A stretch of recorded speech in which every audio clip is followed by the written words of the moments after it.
اعوذ باللہ من الشیطان الرجیم بسم اللہ الرحمن الرحیم وَيَجْعَلُونَ لِمَا لَا يَعْلَمُونَ نَصِيبًا مِّمَّا رَزَقْنَاهُمْ تَاللَّهِ لَتُسْأَلُنَّ عَمَّا كُنتُمْ تَفْتَرُونَ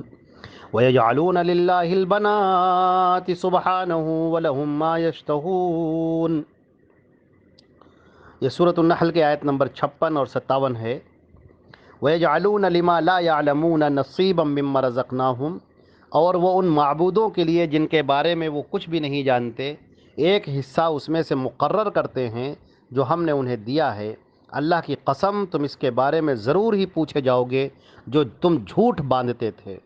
یہاں پر اللہ رب العزت نے ان معبودان باطل کا تذکرہ کیا ہے کہ لوگ اپنے حقیقی معبود اللہ جل جلالہ جل شانہ کو چھوڑ دیتے ہیں، اور اس کے علاوہ جو انہوں نے جھوٹے معبود بنا رکھے ہیں جس کی کوئی دلیل موجود نہیں ہے، جو جھوٹے معبود ان کے بنے ہوئے ہیں، ان معبودان باطل کے لیے وہ ان کے لیے رزق چڑھاتے ہیں، چڑھاوے چڑھاتے ہیں، ان کے لیے اپنے کھیتوں میں حصہ متعین کرتے ہیں، اپنی تجارت میں حصہ متعین کرتے ہیں، اور ان کے لیے جانوروں کو جو ہے نکالتے ہیں، ان کے نام پر جانوروں کو قربان کرتے ہیں۔ تاللہ لتسألن عما کنتم تفترون، تو یہ تم جو جھوٹ گڑھ رہے تھے، جو اللہ کے نام پر تم شرک کر رہے تھے، اللہ کی ذات میں شرک کر رہے تھے، اس کے عبادت میں تم شرک کر رہے تھے، اس کا تم سے ضرور کہ ضرور سوال کیا جائے گا۔ اور یہ کہ مشرک لوگ جو ہیں یہ ہمارے ہی دیے ہوئے رزق کا حصہ ان خداؤں کے لیے مقرر کرتے ہیں۔ اب ظاہر سی بات ہے کہ رزق تو اللہ کا ہے، یہ اللہ نے تمہیں دیا ہے، اور تم اس کو اللہ رب العزت کا شریک بنایا معبودوں کو، اور اس کے بعد وہ اللہ کے جو مخلوق ہے جس کو تم نے شریک بنا رکھا ہے اس کے سامنے اس کو پیش کرتے ہو۔ تو کتنے افسوس کی بات ہے کہ اللہ رب العزت کی الوہیت کے اندر یہ شرک ہو رہا ہے۔ اور یہاں پر جتنے سخت الفاظ ہیں کہ تاللہ، اللہ کی قسم، لتسألن عما کنتم تفترون، تم سے ضرور سوال کیا جائے گا، یہ شرک کر کے تم بچ نہیں جاؤ گے۔ یہ مت سمجھنا کہ تم یہ جو شرک کر رہے ہو، جو کفر کر رہے ہو، اس پر تم سے کوئی سوال نہیں ہوگا، تم سے کوئی پوچھا نہیں جائے گا، تم سے ضرور بھی ضرور پوچھا جائے گا۔ اس شرک کے بارے میں تم سے سوال ہو کر رہے گا۔ اور یاد کرو اس دن کو جس دن تم زنجیروں میں جکڑے ہوئے اور گردنوں میں رسیاں پڑی ہوئی تم اللہ کے سامنے حاضر ہوگے، اور تم کو حساب دینا ہوگا کہ تم نے اللہ کی صفات میں، اللہ کی ذات میں، اس کی عبادت میں، اس کی الوہیت میں تم نے شرک کیوں کیا، تمہارے پاس کہاں سے دلیل آئی تھی، کس نے تم کو اس بات پر آمادہ کیا تھا، کون وہ لوگ تھے جنہوں نے تم کو گمراہ کیا تھا۔ ان سے بھی پوچھا جائے گا اور تم سے بھی پوچھا جائے گا۔ اس بغاوت کو، اس سرکشی کو اور اس عظیم جرم کو معاف نہیں کیا جائے گا۔ وَيَجْعَلُونَ لِلَّهِ الْبَنَاتِ، یہ مشرکین کا جو دوسرا عقیدہ تھا کہ وہ اللہ کے لیے بیٹیاں بتاتے تھے۔ یہ فرشتے کیا ہیں؟ فرشتے اللہ کی بیٹیاں ہیں۔ بعض لوگ کہا کرتے تھے ستارے اللہ کی بیٹیاں ہیں۔ اس طریقے سے الٹی سیدھی باتیں کیا کرتے تھے۔ حالانکہ وَلَهُم مَّا يَشْتَهُونَ، سبحانہ، فرمایا سبحانہ، اللہ کی ذات ان سب سے پاک ہے،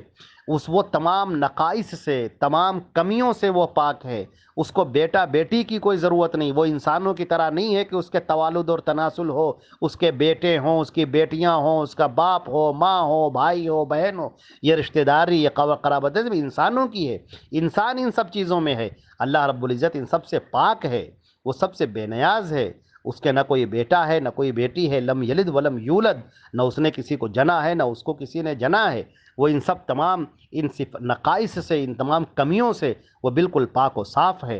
اور ان کا معاملہ تو یہ دیکھو کہ یہ اللہ کے لیے بیٹیاں متعین کرتے ہیں، اور جب ان کا اپنا نمبر آتا ہے تو اپنی بیٹیوں کے لیے خود کو یہ بیٹیاں پسند نہیں کرتے ہیں،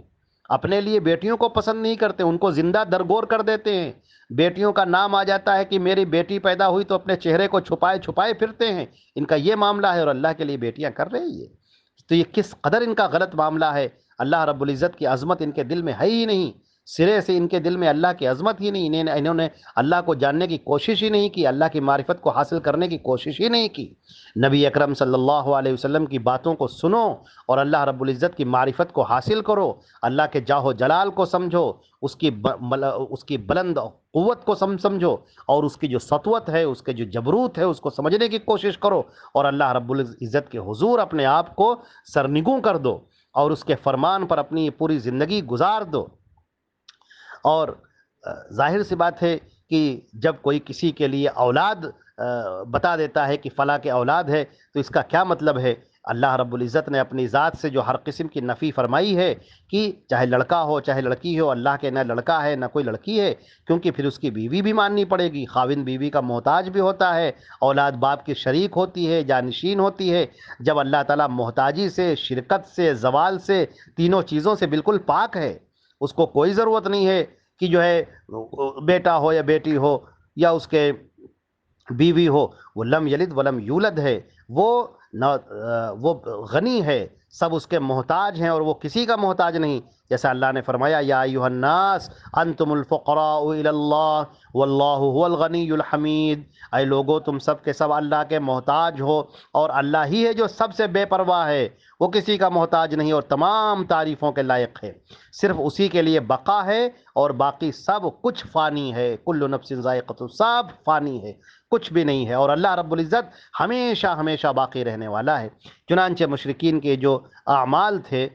اس کا یہاں پر تذکرہ کیا گیا ہے، اور ساتھ میں یہ بیان کیا گیا ہے کہ جو معبودان باطل ان لوگوں نے گڑھ رکھے ہیں اور اللہ کو چھوڑ کر جو دوسروں کی عبادت میں یہ لگے ہوئے ہیں، یا اللہ کی بھی عبادت کر رہے ہیں اور دوسروں کی بھی عبادت کر رہے ہیں، یہ شرک جو کر رہے ہیں یہ اللہ کو سخت ناپسند ہے، اور کل ان سے قیامت کے دن اس کا سوال ہو کر رہے گا۔ اور جب یہ مر کے جائیں گے، مرنے کے بعد جیسے ہی ان کی آنکھیں بند ہو جائیں گی اور جب یہ پہنچیں گے اپنی قبر میں، تو فرشتے فوراً ان سے سوال کرنے کے لیے آئیں گے اور ان کو دیکھا جائے گا کہ یہ مومن ہیں یا مشرک ہیں اور کافر ہیں۔ لہٰذا مومن کا ٹھکانہ الگ ہوگا، ان کا ٹھکانہ علیین میں ہوگا، اور جو کافر اور مشرک ہوں گے ان کا ٹھکانہ سجین میں ہوگا، جن کے لیے دردناک عذاب ہے، اور وہ قیامت تک سزاؤں کو اپنی بھگتتے رہیں گے، اور ان کو صبح و شام جنت اور دوزخ دکھائی جاتی رہے گی۔ مومن کو دکھائی جائے گی جنت اور کہا جائے گا کہ یہ جنت ہے جس میں تیرا ٹھکانہ ہے، اور پھر اس کو جہنم بھی دکھائی جائے گی کہ یہ جہنم ہے، دیکھ اللہ تعالیٰ نے تجھ کو اس سے بچا لیا۔